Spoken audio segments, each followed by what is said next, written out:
Hello, hi, I'm Nick Burgess, and today I'm a quant analyst, and today I'm going to talk to you about how to set up C++ in a professional way for algo quant trading. What I'm going to do is I'm going to share with you some slides, and I'm also going to take you through examples in Visual Studio and show you C++ coding, how we use CMake, how we use Visual Studio, how it all compiles. And I'm going to use a very simple canonical sort of stylized example of how to create a library, very simple sort of case. Show you how projects link together, how the compilation process works, how CMake works, just how it all works. And I want this to be done. I want you to know how to do things in a professional way, um, and that's the whole purpose of this presentation. Now, the slides that are coming with this video will be in the links below.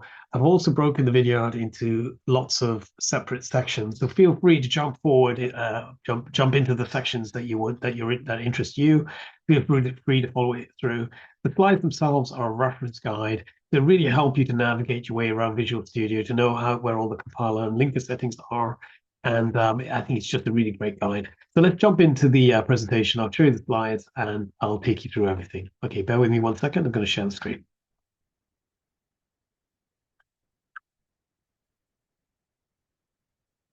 Here we are. So professional C++ setup for algo quant trading. So how do we set up our C++ environment so that we can run our code in the most professional way possible? How do the professionals do it? I'm going to show you this first part's going to be on Visual Studio. For Windows, I'm going to show you a very quickly an online C++ emulator for code snippets. That's free. I'm going to show you how Visual Studio projects and solutions work, how they compile, how we build them, how we link them, and I'm going to give you some example code for Visual Studio and CMake, which is in the link below. Then in part two, we'll look at CMake for cross-platform builds, the CMake build system, how to use CMake, build environments and compilers, and that's basically how do we code in C++ locally, perhaps on Windows, and then how do we transport the same code onto Linux, onto our build servers, into our professional sort of trading environments. That's going to be part two. So firstly, the C++ online emulator that I recommend to you, it's one I use myself quite a lot. It's called Online GDB. There's an image of it here. You can select the language that you want to work with in the top right. So C++, Python, Java, Ruby, there's quite a few choices. You can also select the version, the language version, the compiler version you want to use. C++ 14 standards, 17, 23, you can pick. And that's makes it really great for learning C++ syntax, testing ideas, experimenting perhaps with mathematics, trading ideas, or perhaps just learning the C++ syntax itself and maybe learning newer features as you upgrade your library editions, your library versions.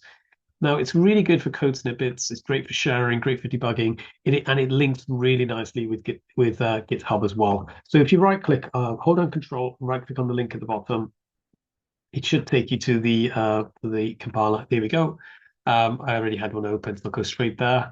Um, well, actually, if you go straight into the home page to show you what the landing page looks like. So when you go into online GDB, you get sort of this nice sort of home screen here. You get adverts. It's free, so you get lots of interesting adverts. Now, in the top right, you can pick your language: C, C++, 14, 17, 20, 23, Python 3, Perl, Ruby, R. It's got quite a lot of languages. We're going to pick obviously C++. And then you can sort of create a new project, and you can log in and log out of your GitHub account. And if you go into your projects, you can see here I've got quite a lot of different projects that I've been sort of code snippets that I've been working on. These are not production level code. This is just a platform just to play around with code snippets, just to sort of test ideas for free online with no infrastructure required at all. You can just jump in. So I was experimenting recently with the Cox-Roth-Rubinstein model for American option pricing. And here, just in one single file, I've implemented the CRR, Cox-Roth-Rubinstein binomial tree approach for option pricing.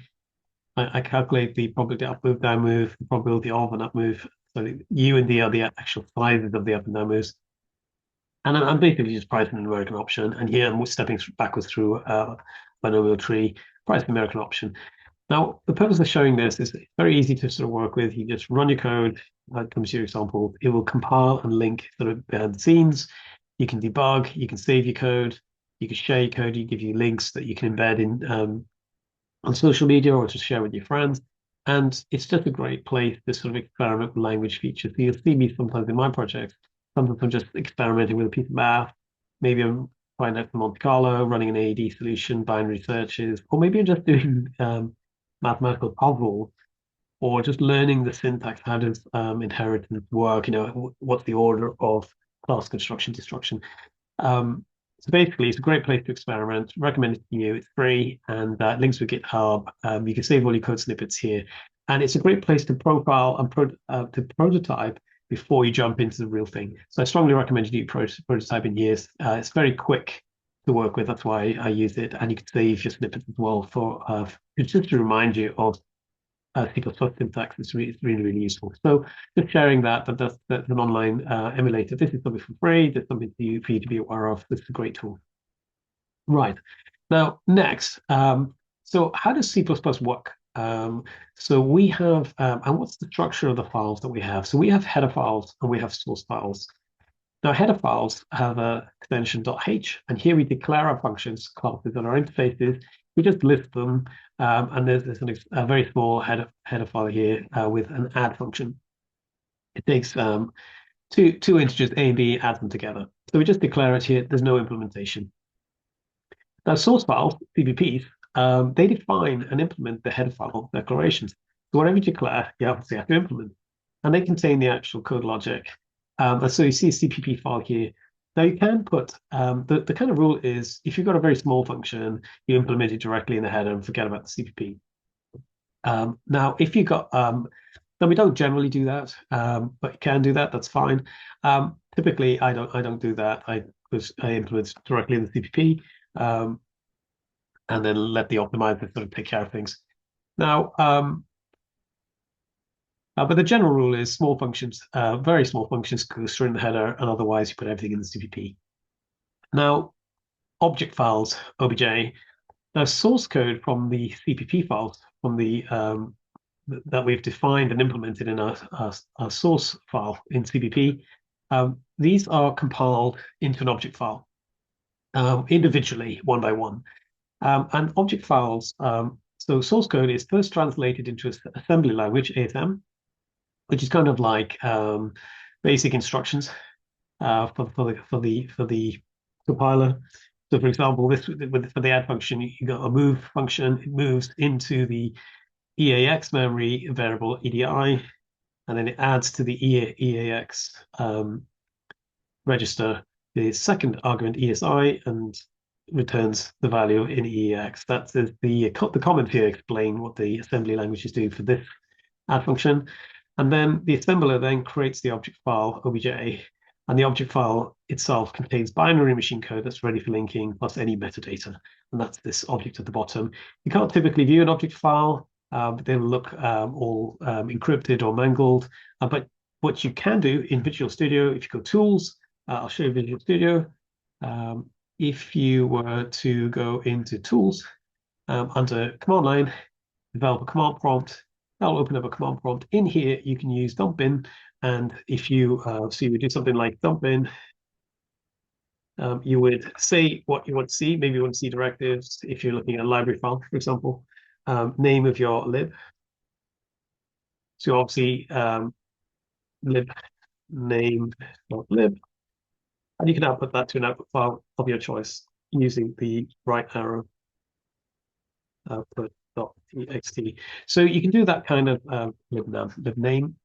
And then it's just a matter of knowing what these which section of the object you want to look at. So they've got you need to know these names. So basically, letting you know there's a way of doing object files via dump bin. You can also view library files, other files that are output from C++ from dump bin. So just making you aware that there is that command. Please look it up online if you want more information, or reach out to me and I'll fill you in.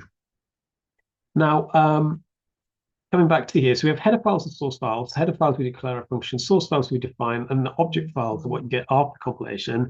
And there's a step here. So behind the scenes, C++ will translate your object into assembly language. Assembly language, then the assembler then creates the object file, which is a binary machine code with metadata, and that's then ready for linking and for use. So those are the three sort of files you get behind the scenes. Now, you don't have to worry about binary machine code and assembly language. That's all taken care of behind the scenes. It's just for you to be aware of what's happening.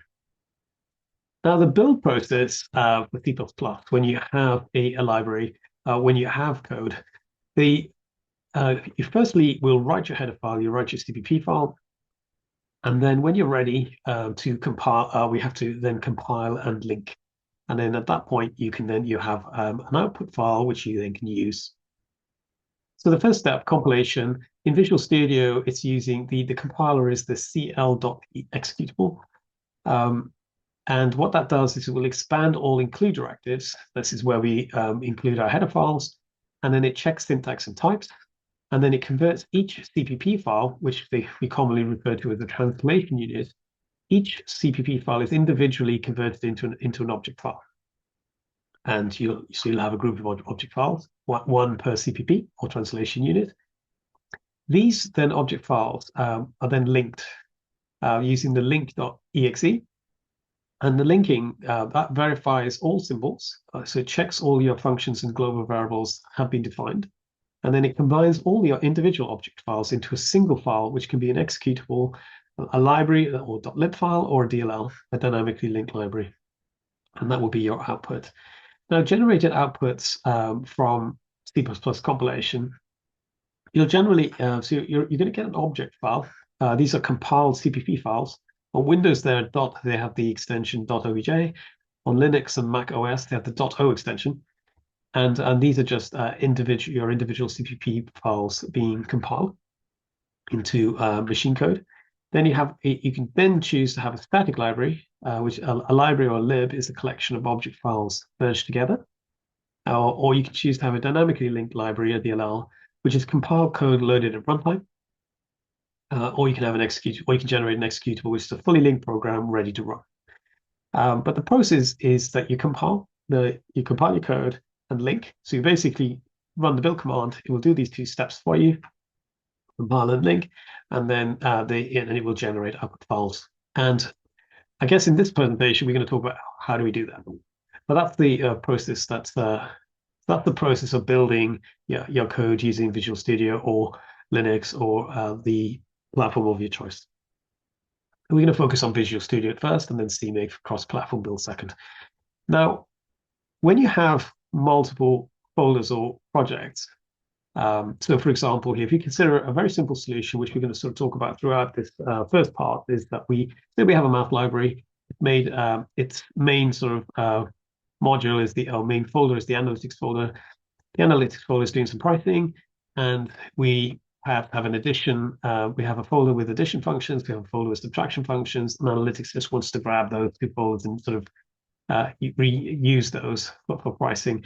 Now in C++, project folders, they're independent and they don't talk to each other. They don't know about each other unless you tell them. So to share projects internally, we typically compile them as libraries. And then to use them, we have to reference the include directory where the header files are, and we have to give the path to the lib file. Now we can give the directory and the name separately, or we can give them together. I'll show you that shortly. Now, to share projects externally, we can compile them as a library, executable, or a DLL. The choice is yours. Now, when we're using libraries, why are the headers needed? So headers, as we said before, declare what exists, what functions exist. It's like a list of what's in the library of functions, classes, and interfaces. And the libraries themselves contain how it's implemented and all the compiled machine code. So you can't just give the compiled machine code. You can't just use that directly. You do need to know what's inside. You do need the header files. Whenever you're grabbing a third-party library like QuantLib, OpenGamma, actually OpenGamma's in Java. So if you're using QuantLib, say in C++, or any other C++ library, Eigen for matrices or PyTorch, whichever language you want, whichever package you want to use, if you don't, you have to reference the library file, and you also need to reference where all the header files are. So you have to provide both. So when you're sharing objects, you need the header file path and you need the library file path. And so So if this analytics folder here wants to borrow code and use code that's created in the edition folder, it will need the path. You'll need to provide the path to where the header files are, the include path, and you'll also need to provide a path to the lib file. And I'm going to show you that in code shortly. Now, one very, very important thing that's often sort of not discussed is the application binary interface, ABI. Most people just talk about dynamic and static linkage, but the general term for this is application binary interface, ABI. Now, ABI defines how project binaries are linked and how they manage memory. So how do projects connect to each other? How do they talk to each other? How do they manage memory? Project sharing runtime resources.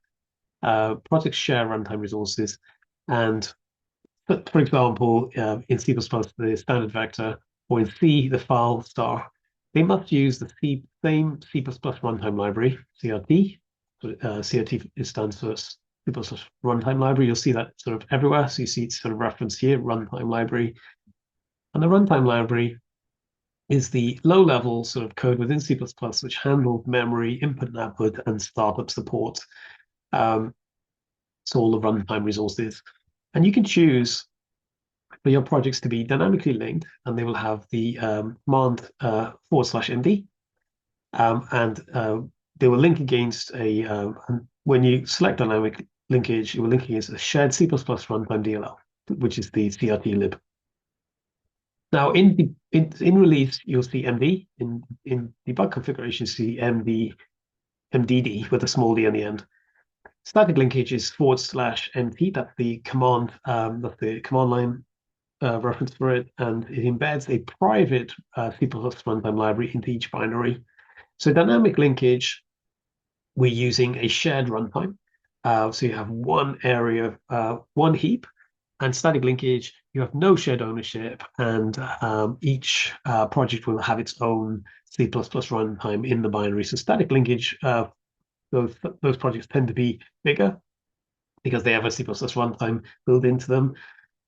Excuse me, but they tend to be faster when you run them because all the code's in one place. Dynamic linkage then is the binaries are smaller, but then they have to go to the symbol table and look up functions rather than have everything registered locally. Now, mixing dynamic and static linkage is unsafe. So when you have multiple projects linking to each other, if some are linking dynamically and some are linking statically, it's unsafe. Often the code will, sometimes the code will build successfully, but it will typically fail and crash in runtime as you delete and try to access objects that you don't have access to, or yeah, you generally have a private runtime in one area and a shared in another. It just doesn't work. So the rule of thumb is that when you use MD when you want when you're working with DLLs and large apps, when you want a shared runtime in one heap, and use MT, which is static linkage, when you want fully self-controlled tools with no shared ownership. Now, the way you sort of select this, and I'm going to show you in Visual Studio shortly, you go into the C++ area of project properties in the code generation, and you pick multi-threaded here. And it's four choices. You've got multi-threaded and multi-threaded DLL and multi-threading, so MD and MT, and you'll have debug versions as well. So in Visual Studio, you'll have release and debug configurations. We'll talk about that shortly, and you'll have to specify multi-threaded debug when you wait for the debug configuration. And obviously don't mention debug when you're referencing release. Now, that was the summary of how important features, how the C++ works. Now we're going to jump into Visual Studio and sort of see it for real. So here we go. So I've got an example project that we're going to sort of look at. It's very canonical, stylized, really, really simple.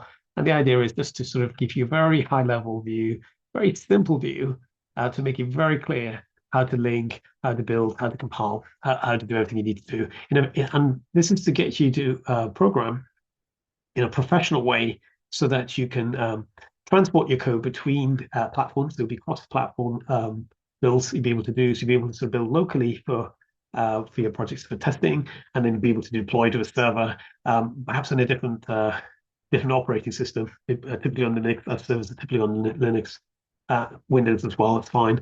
But when you want to be able to sort of support cross-platform build, you need to build professionally and do everything in the right way. So Visual Studio, the example I've got here is we're going to create a math library, a very simplistic sort of math library, just to make it very easy for us to understand what's happening. And the math library has three folders. It has the analytics folder, which is our main main folder, and then it has subsidiary folders, addition and subtraction in this case. So maybe if this was Black-Scholes, maybe one of these might be Black-Scholes, and one of this might be the normal distribution to be able to evaluate Black-Scholes. That's how it might look in real life. But here we're just going to keep it really simple. Analytics folder that does some basic calculations, but it's going to borrow all the logic from the addition folder and the subtraction folder. Now, these other things here, all build and zero check. These are artifacts that come from CMake, and we can ignore those, and we're going to sort of see those in part two. Zero check is just checking has anything changed in CMake that would require you to sort of update your solution file. And all build just builds all projects. And these are given to you for free by CMake. You don't have to use them, but we typically, quite often, we ignore them. Now, the solution file in Visual Studio, there is a collection of folders which we call projects. Let's take a look what that would look like. So here's the solution file, and do zoom in if you need to just see if you need to see everything here. Some of the fonts is a little bit small. So in the solution file, we have a startup project. So when you press this run button, it's actually going to run the startup project, which is the one that's in bold. Now, quite often it's not there. So if you right click on a folder of your choice, you can say set the startup project, it will go in bold. And then when you press run, it will run that project. Now, my main project here is the analytics folder. So that's the one I want to be my startup project here. And so when you press the run button, it's going to run the analytics project. It's going to compile. Now, after compilation, it's going to create an executable. Now, if the executable is created, it'll run it. And here's the result. So I'm going to close that, and we'll come back to that shortly. Now, have a look at my main. So first thing is sort of startup project. Okay, so that's how you set your startup project, and the startup project is linked to the to this run button at the top. Now, these projects need to be built in the correct order. So analytics, you want analytics to be built last, and addition and subtraction to be built beforehand, because analytics is going to use those projects. And the way you set the build order is to set the dependencies. So again, you right-click on one of the folders, and you pick build dependencies, project dependencies, and then you'll be able to select any project from here.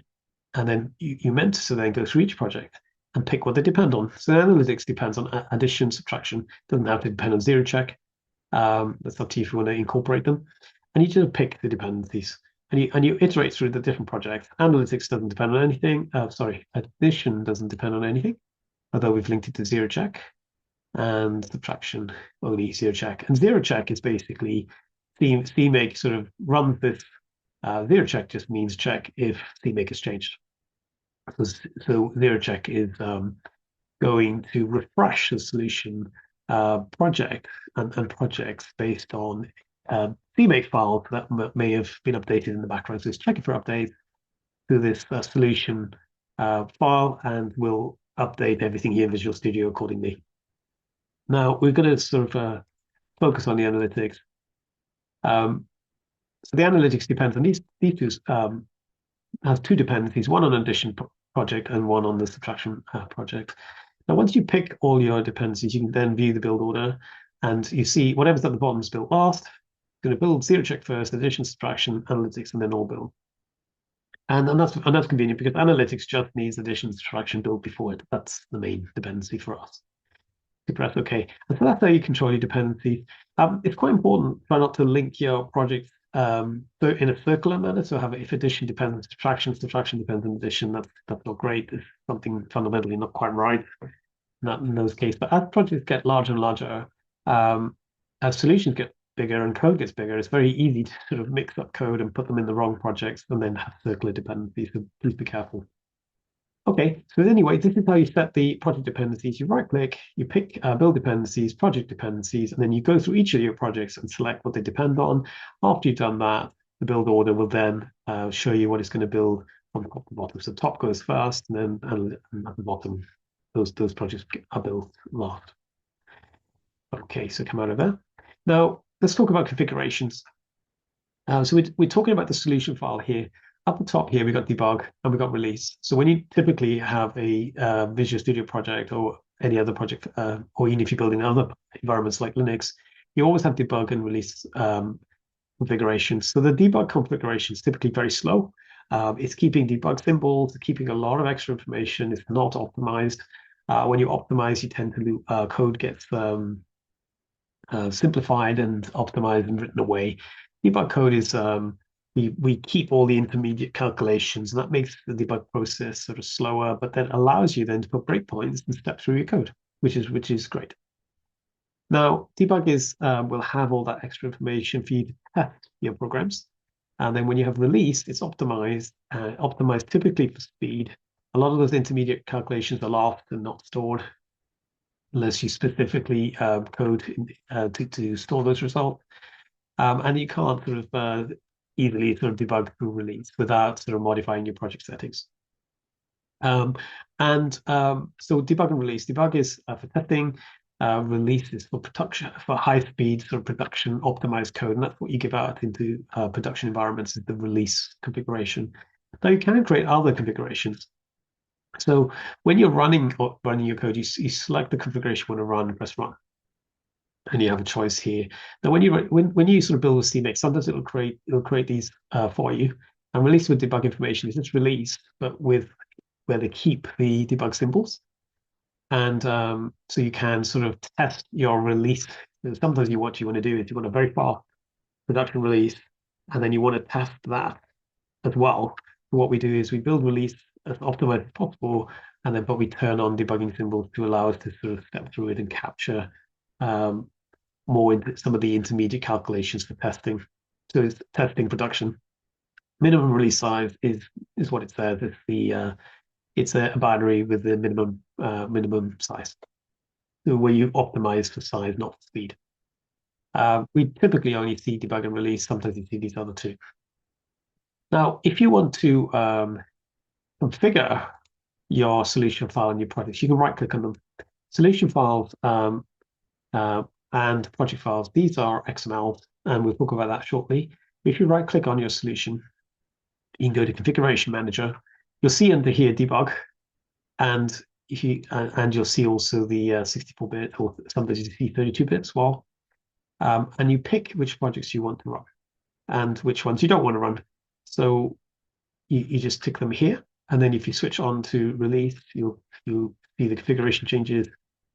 And you can sort of say that when you're running, when you're building in release and running release configurations, you can sort of say which configurations you want to work with, which platform, and whether you want to build it or not, and deploy. We don't tend to use deploy, but some do, but we're not using it here.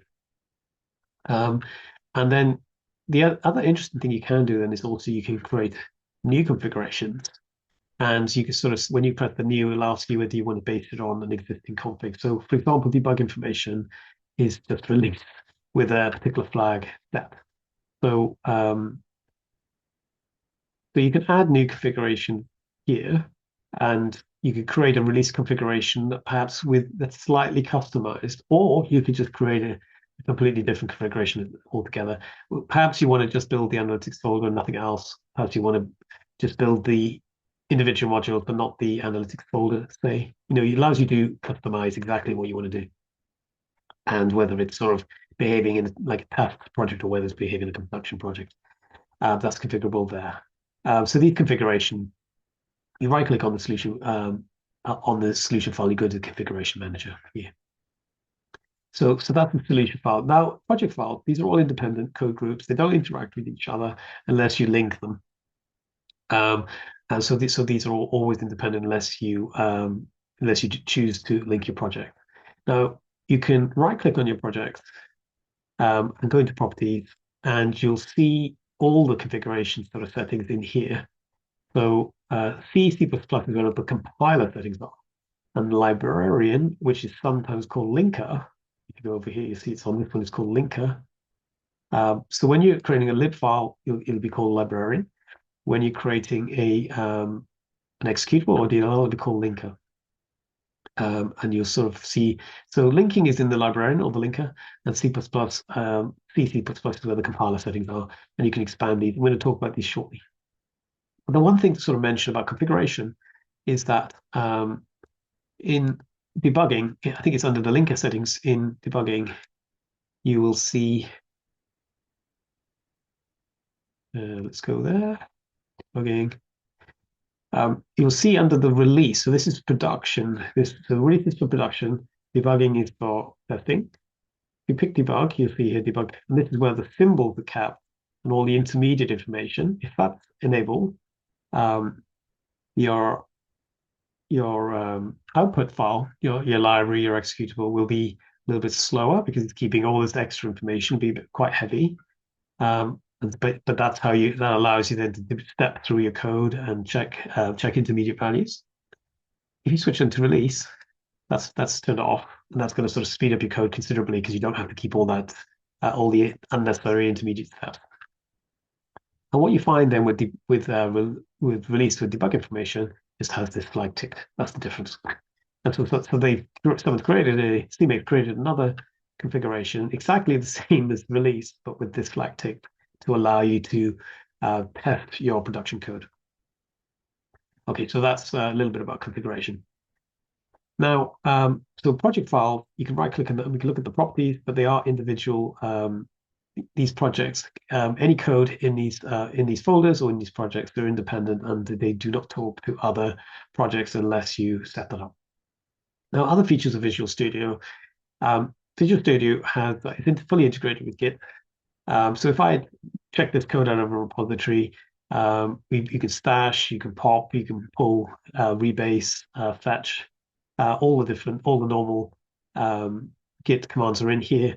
Git changes then would show you any changes to, if you click on this at the bottom, it would show you a repository. You can select a branch you're on down here, and you can sort of create new branches in this little drop down here if you're using Git, and you can check, you can add your source control. So it's fully integrated with Git, which is excellent. The command line development prompt, which we sort of mentioned earlier, if you go into Tools, command line, and develop, you can select PowerShell or develop the command prompt. If you go in here, you'll have access then to you can navigate to your folders, you can run commands. So you can run CMake directly on command line here. So CMake is part of Visual Studio, and you can also run general command line, and you can run dump in here as well. So dump is not generally available outside. So you can run the Visual Studio command line from here.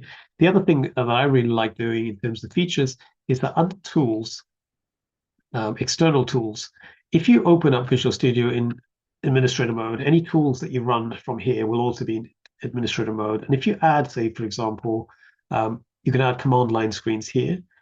So you give it a new title, and then you give the path to maybe the command line executable and an argument. Maybe it's just you give the folder name here as the command, and or the path to your command executable here, and any arguments you want to run, and then you can add that to your tool screen.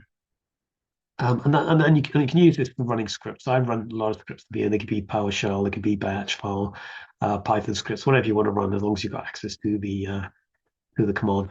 And then you press add, and what will happen then under tools, you will see where it says create GUI AD, these things, you'll see additional sort of tools showing up where you can run your scripts directly, run your external tools here. So you put the title here, you see here the right create GUI AD, and that's already there, and you can create more. So that's quite a useful feature. And then the other thing that's very amazing in Visual Studio is the incredible extension. So if you under manage extensions here, you can add sort of incredible. It's a major accelerator. So if you have a large library, it takes 4 hours to build. If you add the incredible extension, which is not free, you do have to pay for it and buy a license, but it's incredible, like its name, and 4-hour build would typically build in about around 4 to 6 minutes. So significantly fast. That saves you an enormous amount of time. So the incredible extension is absolutely amazing. There are quite a lot of other extensions in here, so I'll leave you to browse and choose your extension. So that's the features of Visual Studio. Then next, we're going to talk about how to solution and project files. So we're coming on to sort of code itself. Now, one thing to know about solution files, these folders that we sort of see, the top folder is called a solution file, and that's a collection of folders. That will be your library. And then the folders are the individual modules. Um, Now, all of the solution file and the project file, they are XML files in disguise. So these um, folders that you sort of see here in Visual Studio, you can open them up in Notepad, and you'll see the XML. So I think I've got one here. So if I go into the math library that we're looking at the moment, and then if I go into the build folder, if I right click on my solution file, it will open up in Visual Studio. But if you edit it in Notepad, say, you'll see what those files actually look like. These are XML like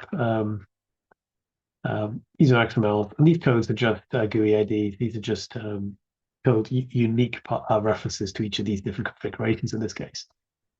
Now, if you were then to sort of look at, say, the analytics project, it's called VCX proj. If you right click on that and open in Notepad, you'll see it's a proper XML, and all of the properties of the compiler properties are put into this XML format. And there'll be a lot of default settings. And what you're seeing here are the where you've chosen to override default, and you'll see all the different project settings.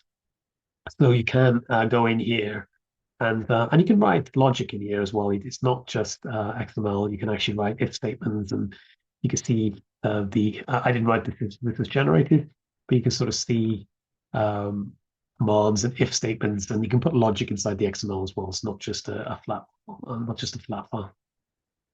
So that's just letting you know that you can go inside your project files and you can configure them in XML, or you can configure them directly in Visual Studio. So just making you aware. So if you want to configure directly in Visual Studio, you right click on the solution, you go to properties, and then you can sort of you can select things in here. And we're going to talk about that shortly. Now the projects are where most of the information sort of goes. And in the C++ area, that's the compiler settings. And in the linker settings, it's the linker settings. And at the bottom of each one, you'll see command line, which is a summary of all your selections in sort of command line format, and those are exported into the XML. And all the defaults are preserved. And here you're just seeing sort of changes and specifications that you've made. And it just keeps a reference of where you've added something or changed the default. Okay, so so here we sort of say we've right clicked on the well, this is us showing this is what the if you were to right click on the solution file, that's what this looks like here. So you're seeing the property pages for the solution, and typically there what you're going to see is the configuration manager. So the solution file to control which projects you're building for each configuration. That's basically the configuration manager. So the solution file is managing that. And so you just pick when you're using release, which projects you want to build, which ones you want to ignore, and you get to configure how your projects are working. And that's the solution file. Now, next, we'll talk about the project properties. Now, when you right-click on your projects, so like the analytics, you can right-click on them, you go to properties, you'll go to the property pages. So this is, and we typically are going to be looking at C, C++, which is the compilation properties, and linker, which are the linker properties. And then the general properties are up here at the top. Now, in the general properties here, we get to specify where the output of our library of our project is going to go. And the output, and you also get to say what the output is. So the configuration type here, you can select executable, DLL or lib, library. That goes here. So you're sort of saying what is your, and C++ will take care of that output for you. But then, and then you also sort of need to say, well, what is the name of that output, the target name, and where do you want it to go? And you can choose. And the defaults that come from CMake are not always that great, but these are the defaults that were given to me. And you can override them. So the output directory here is in desktop, CMake examples, math library. And then the intermediate, so this is where in this case, the executable is going to go. And the intermediate directory, that's where the object files go. So the intermediate directory is, it's basically the object files for linking. So the object file will go here. The final sort of executable will go here. So that's right, and that's defined right here in the top. You also get to sort of say the Windows SDK version, platform toolset, but most importantly is the language settings here. So I'm picking sort of C++17 in this particular case. So that's here under general. So the configuration type controls the output, whether you get a library, executable, or DLL, and then where do you want and you have to specify where you want your outputs to go. So the intermediate directory is where your object files are going to go, and so your compiled CPPs, and the output directory for the lib, executable, or DLL is the output directory. Now, as we said, solution and project file, top tip, they're XML files. They can be opened in Notepad, and XML supports extra features like recursive file path and the like. So let's quickly look here. So you can see here, just to sort of let you see, you can choose different types. You can choose, you want the output of this project to be executable, DLL, static library. And we've chosen in our case to create an executable for the analytics project. Now for the addition and subtraction projects, I've chosen those to be libs. I think I've pressed run by accident. Properties. And so you can see here, I've created a static library, and it's going to go to this folder. If I'm in, let's look at the release. So release will go to release folder, and the intermediate directory, the objects will go here. And so then if you go into the, so if I run the release build, you see it's created this executable and it's run it. So it's compiled, linked, created the executable to generate that file, and then it's sort of run that file all fairly quickly. And this is the output. Now, if we have a look in the folders, if you go in the analytics folder, you will see, or we're in the analytics. So in the build folder under analytics, you will see the release is going to the executable is here. Now, when it runs, it's just literally running that executable. That's all it's doing. You can run it manually if you do wish. And then it put in the analytics directory under release, it put the object files, which I don't think there are many. Yeah, that's just the main object. So I had one CPP in the analytics folder called main. So you see it here, and it's got one object file called main. Now, if you had more files in there, you'd see them listed. You'd see them all in here. But this is a very simple sort of project. Brilliant. So that's the overview of the general sort of configuration for a project. Now, the other thing that's sort of really useful to know is that in the C++ compiler settings under general, when you want to sort of link projects in the compiler, you have to, if you want to link projects into your analytics library, you have to list them here. You have to list the header files here in C++, and you have to list the library file in the linker. And that allows then the different projects to talk to each other. And so in the general area, you'll see additional include directories. This would be a list of all the include paths where you keep your header files for each of your projects. For the addition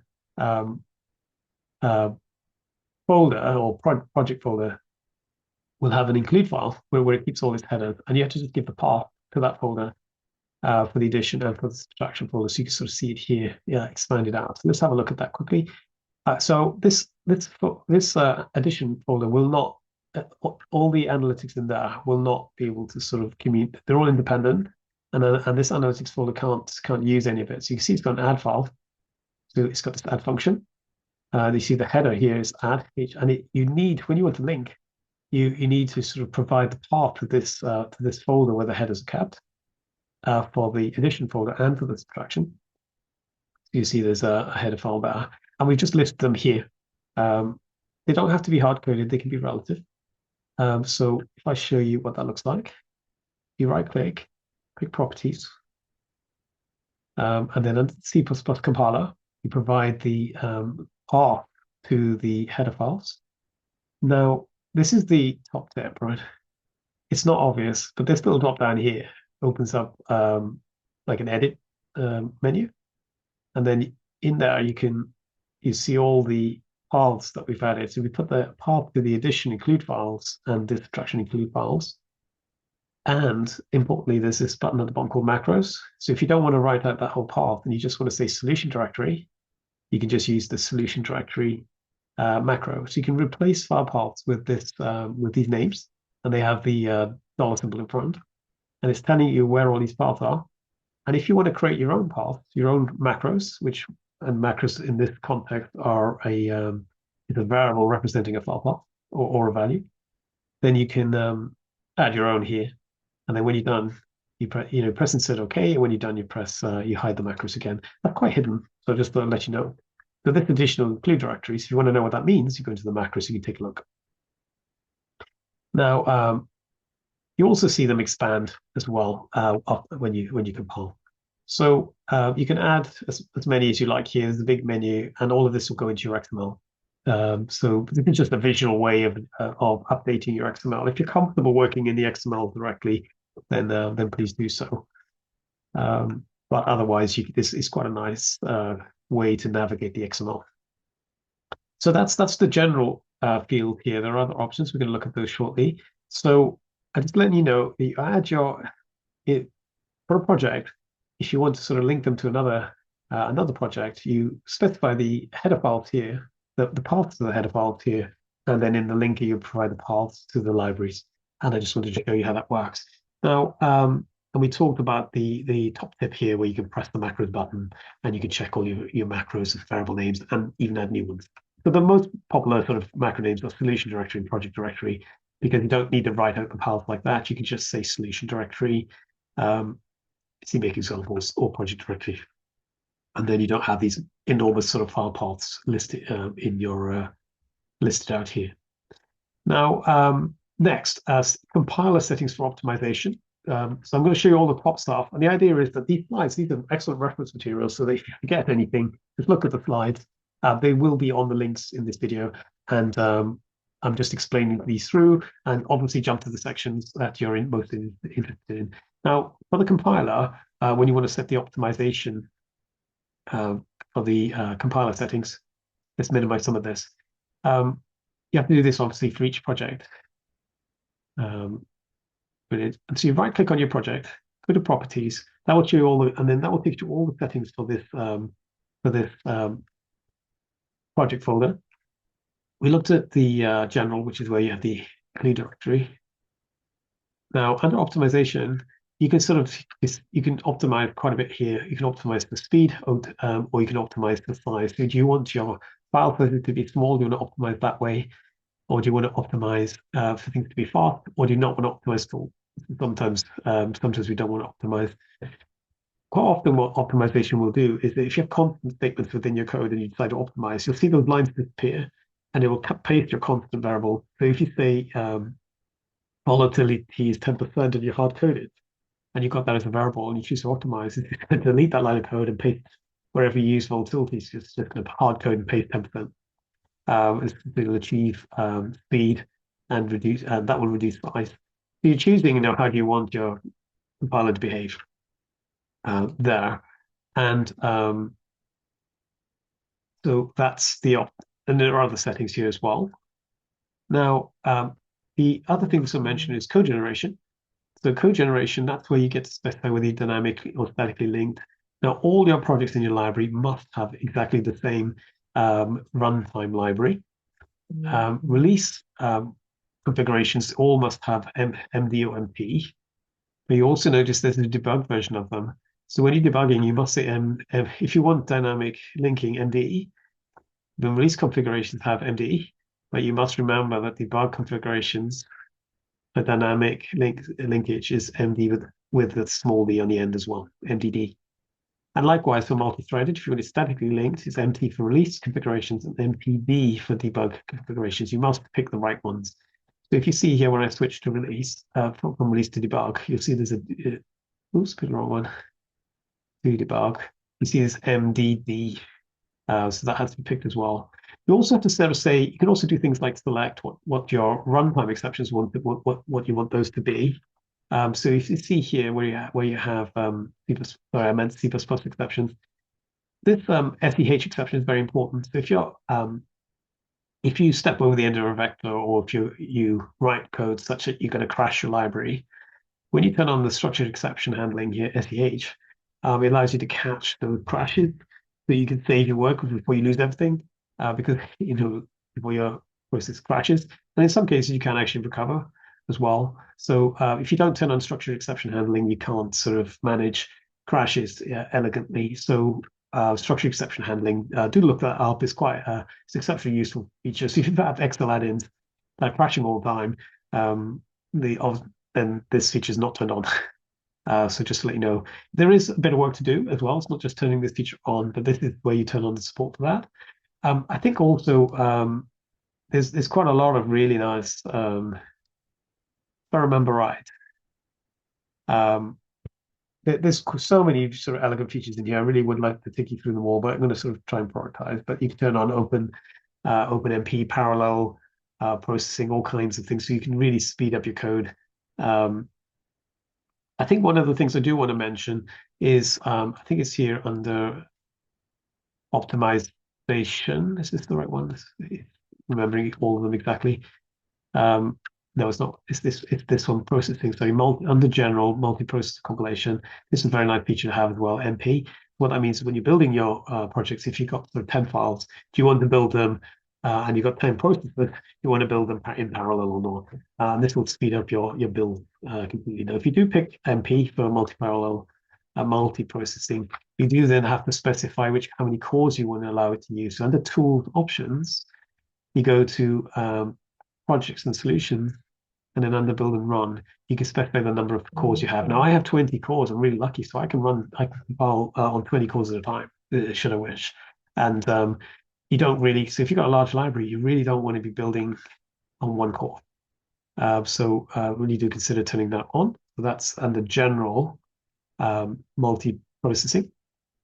Whole programming optimization here. You can choose to optimize your program. When you do that, you tend to slow your builds down. So just warning you about that. I don't tend to turn that on. Code generation, this is probably the most important one here. You must sort of pick the right runtime library. If you don't pick anything at all, it usually defaults to the dynamic multi-threaded DLL. That's the dynamic linking. But be aware of those things. Now, next is the coming to the end now. So linkage is so we compile, then we link. And so if you want to set your linker properties, now you'd have to bear in mind, if you're an executable or DLL, in your properties, you will see linker. If you're a lib, you will see librarian instead. It's kind of very, very similar, but slightly different layout. So we'll stick with the linker one. And that's what you're sort of seeing here. Now, here, under additional library directories, this is where you list where your lib file is. If you want to sort of link to other project folders, you list the file path of the project folder here. It can be relatively referenced. You can see here, this is the command for the output directory. This is the macro we mentioned earlier. Now, if you don't want to sort of put the file path, the directory path here, you'd normally put the directory path here and then list the library names. But you can just put the whole file path here in the dependency directly, which is a little bit clumsy, but you can do that. And so it looks like this. You go into general. Here you would typically put the folder, the directories where your libraries are. And then in the input, under additional dependencies, you would list your libraries. And again, you got the little drop down here on the far right. You can edit and you can see this much better in here. And you can also see the macros that you can use as well here. So if you want to sort of say run, this is in the project directory for these is $sign project dir, for example. And you can add macros here just to shorten these paths and make life a little simpler. And you can see what the evaluated values are down here. Now, so that's really important for linking. So in the C++ area, let's actually look at it in the library. So in the compiler area, you specify your headers.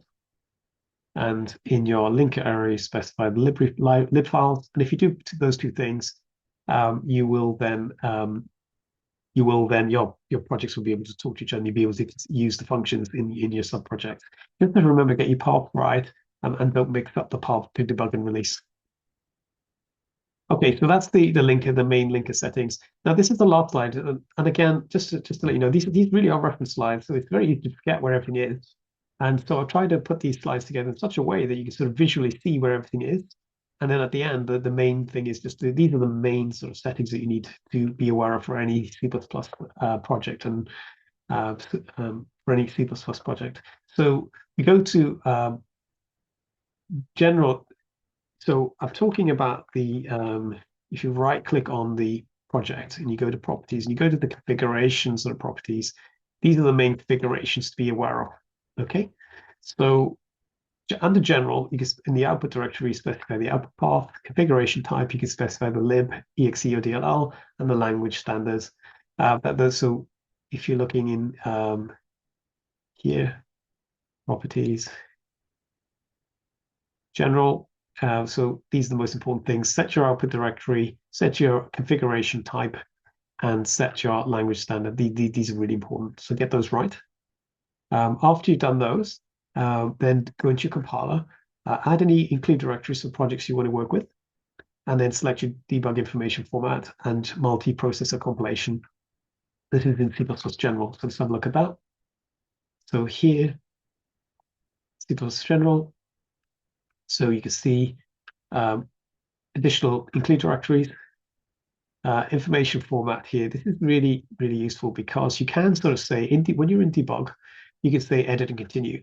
And what that means is if you change one line of code in your whole project, you can actually just build that one file and continue without having to rebuild your entire solution or all files.